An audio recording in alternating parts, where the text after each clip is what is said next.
నీతిమంతులు పొందుకునే ఆశీర్వాదం.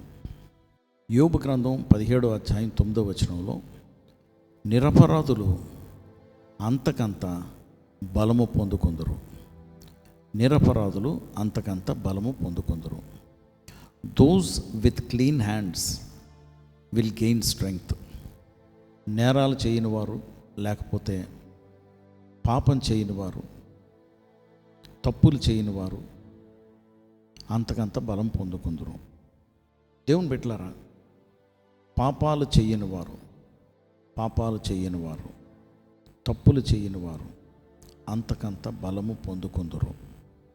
నా జీవితంలో నేను ఒక ఆఫీస్లో పనిచేస్తున్నప్పుడు, బ్యాంకులో పనిచేస్తున్నప్పుడు, నాకు అప్పచెప్పినటువంటి బాధ్యతను బట్టి చాలా జాగ్రత్తగా పరిశీలించి, ఎవరైనా దేనికన్నా వస్తే వారి అవసరతలు తీర్చాలి, కానీ కొన్ని నియమాలు లోంచి వారిని చూడగలగాలి. నేను ఆ హద్దులలోగా నేను ప్రయాణం చేసి వారికి మేలు చేయాలి.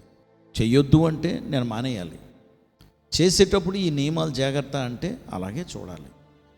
నేను అందులో సెలెక్ట్ అవ్వకముందు ఇంటర్వ్యూలో నన్ను అడిగారు, బాబు ఒక ఆటో డ్రైవర్ నువ్వు లోన్ ఇచ్చావు,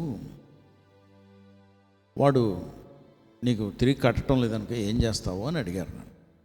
నేను ఆయన వైపు చూసి, అయ్యా నేను లోను ఇచ్చేటప్పుడు ముందు వాడు యాంటీసిడెంట్స్ చెక్ చేసి ఇస్తాను అన్నాను. అంటే వాడు ఎక్కడ పుట్టాడు, వాడు ఏం చదువుకున్నాడు, వాడి గతం ఏంటి, వీడి చరిత్ర ఏంటి, వీడు ఎప్పుడైనా లోన్ తీసుకుంటే కట్టాడా లేదా అని చెక్ చేసి మరీ ఇస్తాను అన్నాను నేను. కానీ తర్వాత నేను చెక్ చేయకుండా చాలామందికి ఇచ్చేసాను కనుక ఉద్యోగం పోయే పరిస్థితులు తెచ్చుకున్నాను. అది వేరే స్టోరీ. కానీ విషయం ఏంటంటే, తప్పులు చెయ్యనివాడు, నిరపరాధి, అపరాధాలు చెయ్యనివాడు, పాపం చెయ్యనివాడు అంతకంత బలం పొందుకుంటాడు. మనమేం నమ్ముతామంటే, లోకంలో హిందీలో హైదరాబాద్లో అనేవారు, కుచ్ నా కుచ్ దందా కర్నా హీ చాహియే. అంటే ఏదో ఒక మోసం చేసి డబ్బులు సంపాదించాలి. తప్పండి, తప్పది. దేవుని నియమానికి వ్యతిరేకం అది. కుచ్ నా కుచ్ దందా మత్ కర్నా చాహియే, అసలు చేయకూడదు. బైబిల్ చెప్తుంది. అంతకంత బలం పొందుకుంటారట. ముందున్నటువంటి బలం కన్నా ఇంకా ఎక్కువ బలం వస్తుంది. మనమేమంటాం, దానికి ఆపోజిట్ అంటాం. ఇది లోక నియమం.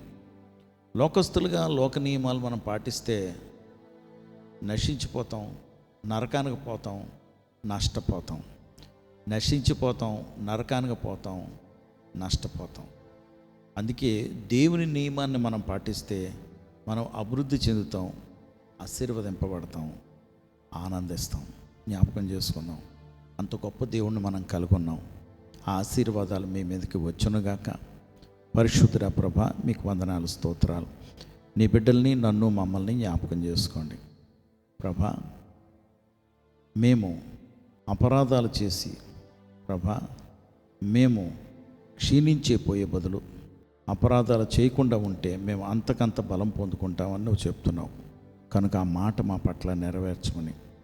పరిశుద్ధాత్మదేవుడా, ఈ లోకంలో మేము ప్రయాణం చేస్తూ ఉంటుండగా ఇరుగు పొరుగు వారిని, ఇతరులను చూసి ఏదో ఒకటి మనం కూడా మోసగిస్తే బాగుండు అనుకుని మోసాలు చేయటానికి, అబద్ధాలు ఆడటానికి వేషధారంతో ఇలాగే బ్రతుకుతున్నాం. మమ్మల్ని క్షమించండి.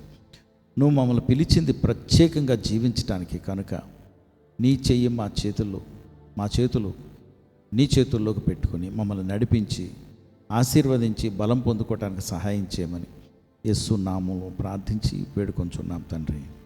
ఆమేన్.